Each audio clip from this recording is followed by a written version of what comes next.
So far, I've talked about Corey Coleman and Laquan Treadwell, and now I'm going to go back to the Big 12 to talk about another wide receiver prospect in this 2016 NFL draft, and another wide receiver that I really like, and that's Josh Doctson, the 6'3", 195-pound redshirt senior from TCU. Well, I've been watching him the past couple of years. I've really grown to like his game and appreciate a lot of the things that he brings to the table. And I can see why a lot of people were really high on him at one point in time during the 2015 college season. And he was starting to get mocked really high up there in people's mock drafts because there's a lot of things, like I said, that I really like about his game. First and foremost, his height and his length. He's 6'3" with decent length arms. So this is a guy that has the height that you would like to have out of a number one wide receiver. And I think he uses that height and length really well.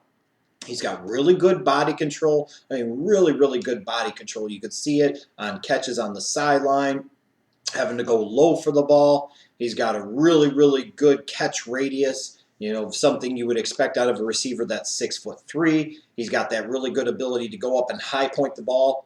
I think we saw that consistently at TCU. This is a guy that can go up and get that tough catch. He could go up and get and win that jump ball. You know, you need those guys that can make those type of game-changing plays at times, and he could do that. You know, and you look at him on top of that, he's got really good hands. You know, some of the best hands in this draft, I think. Might not be the best, but he's probably number 2, no lower than number 3 in this draft class in terms of the quality and consistency of his hands. And, you know, he's a guy I think you can count on to make all types of different catches off of all types of different routes and all different times. But yeah, I also really like his route running too for a guy that's not a real burner, not a guy that's explosively quick. I like the crispness of the routes that he does run. I think he has a more expanded route tree than a Laquan Treadwell or Corey Coleman. Here's a guy that showed me more NFL route running ability. Yes, coming from that TCU system, I understand that. You know, another kind of run and gun track meet type of team, a type of offense. But I really like his ability to get open and get separation, especially with that lack of explosive quickness or big time speed. I also like his willingness to go over the middle, another guy that doesn't seem afraid to put his body on the line to go make that big time catch when it's called for in big situations. But I also like his game awareness, his ball awareness, his field awareness. You know, I look at one play in particular I remember watching in 2015 where it was against Texas Tech, I believe it was. And he's running, and the defender is actually with him step for step. But all of a sudden, Doctson looks back. He stops in his tracks, which freezes the defensive back, and then Doctson goes. I'm like, that's incredible ball awareness. That's incredible awareness of the defender and, you know, the ability to get yourself open. That subtle little thing that a lot of people wouldn't notice that I really did. That really stood out to me. But his feeling for being able to know when he has to come back to the quarterback, when he can adjust his route and break off his route and go in a different direction. These are things that I saw about his game that I really like. Now, in terms of some of the concerns I have about Josh Doctson and whether or not he was just a really productive college player that's going to be a star at the NFL level or just a really productive college player that will just be an average to adequate NFL wide receiver, I look at his initial quickness. It could take him a little bit to get up to speed, and even once he does get up to speed, I don't think he has tremendous long speed or deep speed. Adequate would be the word I would describe, but less than adequate probably for his initial quickness. Like I said, he doesn't have much of a burst off of the line of scrimmage. He's a good route runner in terms of how he utilizes his feet and controls his body, but he doesn't have a lot of initial quickness either, so he's not going to make a lot of explosive breaks. Open field agility, not a guy that I think is going to make a ton of people miss after the catch. You know, I don't think that's going to be his real calling card at the NFL level. You know, with 6'3", yes, but he's also only 195 pounds. He is a guy that's going to have to get into the weight room. He's going to have to get a little bit stronger because at times I think he does struggle against press coverage. And if you're struggling against press coverage against some crappy Big 12 corners, how are you going to do against really good NFL corners that are going to get up and press you in that 5-yard zone? You know, and for a guy, again, that lacks a lot of initial quickness and deep speed, you know, it will take him a little while to get going. Is he going to get going and be able to separate the same as he did at the college level if teams are able to get up into his body and they're able to press him and they're able to take him off of the spot? I think you also have to be concerned a little bit about the TCU system. Again, another track meet type of system in the Big 12. You also look at that Big 12 competition, similar to Corey Coleman.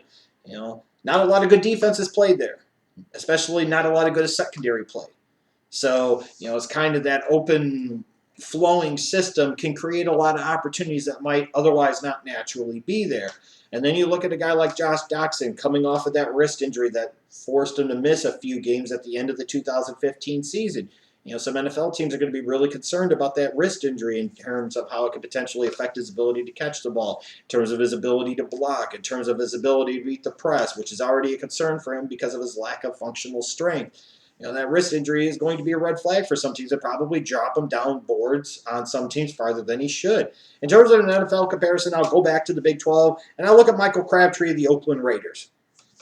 Two wildly productive Big 12 wide receivers that had a lot of buzz about them. That lack, maybe that great initial burst and quickness and that long speed, but they're guys with great height-length combinations that have really, really good body control, relatively reliable hands, and Crabtree most certainly did at the college level with a really, really big-time catch radius. It could take Doctson a little while to figure it out at the NFL level, like I think it kind of did for Crabtree. It took him a few years, but if he figures it out, it could be a pretty productive wide receiver at the NFL level. To me, when I look at Josh Doctson's overall prospects for the 2016 NFL Draft, I think if he had more speed and quickness, and in particular quickness and burst, I think he would be the clear-cut #1 wide receiver in this draft class. I really do. Because he's bigger than Corey Coleman.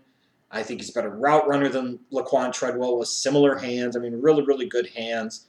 The same type of ability to control his body, high point the ball, similar catch radius to Treadwell. But if he had more speed and quickness, I think he would be the clear-cut #1 wide receiver in this draft. His frame and how he uses it are really his biggest strengths. His body type and usage and the way you can utilize him. And again, that body control and his ability to go high point the ball, his catch radius, his nice, big, soft hands, makes him a guy that could really become a weapon in the red zone area.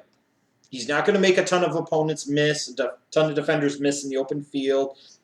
He's not going to be a huge yak guy, not a huge yards after catch type of guy. He's going to need to get stronger, and he's going to need to work on beating press coverage at the NFL level, because otherwise there's going to be those games where he's going to be taken completely out of the equation and completely disappear. If he can work on that, though, he's definitely got at least the ceiling to be a really, really, really damn good #2 wide receiver at the NFL level, and for some teams might even end up being a #1 wide receiver. When I look at Josh Doctson, I see a guy that's a top 20 to top 25 talent, and even though that's where I rank him as a prospect, I'm real realistic in the sense that he's probably going to go early, probably even the middle portion of round #2. For my money, he's just above Laquan Treadwell, and there's a little bit of gap between him and Corey Coleman. I think Josh Doctson, for my money, is the #2 wide receiver in the 2016 NFL Draft. Like I said, not over Treadwell by much, and like I said in part again, when I talk about Treadwell, I talk about Corey Coleman. To me, it's as much about personal taste and preference and perspective as it is anything else. But I just like Doctson a little bit more. I think in terms of what he can do, he's a little more NFL ready than Laquan Treadwell. And if he works on his quickness and speed and gets even a little bit more of it, he'll become even more dangerous as a route runner. If he gets a little bit stronger, he'll get even better at beating press coverage. I mean, this is a guy with some big-time potential at the NFL level, in my opinion.